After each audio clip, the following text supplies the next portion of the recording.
On March 6, 1857, the United States Supreme Court issued perhaps its most controversial ruling ever.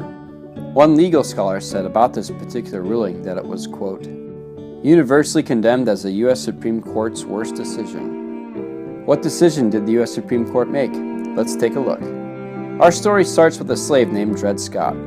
Scott eventually came to be owned by a U.S. Army surgeon named Dr. John Emerson. During his time with the Army, Dr. Emerson was posted to forts in Illinois and Wisconsin. During the time he traveled with his master, Dr. Emerson, Dred Scott married and had a child. Eventually, in 1843, Dr. Emerson died, and Dred Scott and his wife and daughter were inherited by Dr. Emerson's widow. 3 years later, in 1846, Scott attempted to buy his family's freedom, but he was turned down.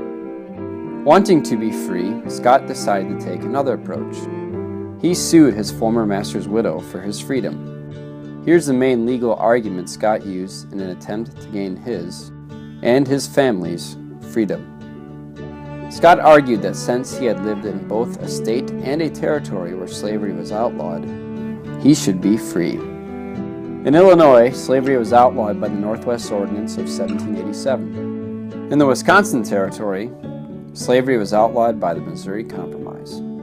In other words, Scott argued that living in a free state or territory made him a free man. His court case, called Dred Scott v. Sanford, made it all the way to the U.S. Supreme Court in 1856.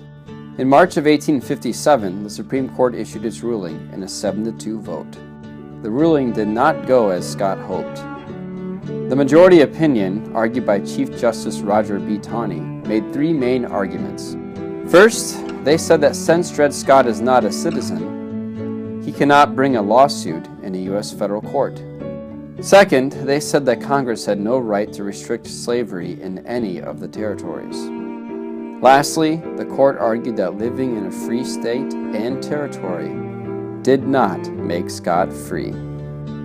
His quest for freedom through legal action ended in failure. The court's decision said that Southerners could take their slaves into all of the remaining territories, which meant that all the territories would become slave states in the future. The South was thrilled with the ruling. The North was not, to say the least. Not only was the ruling a horrible decision from a legal perspective, but it also further divided the North and South and pushed us closer to civil war. So, what became of Dred Scott? His story actually ends well.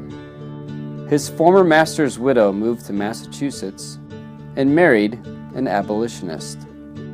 He convinced his new wife to sell Dred Scott to the family who had originally owned him. They promptly set him and his family free.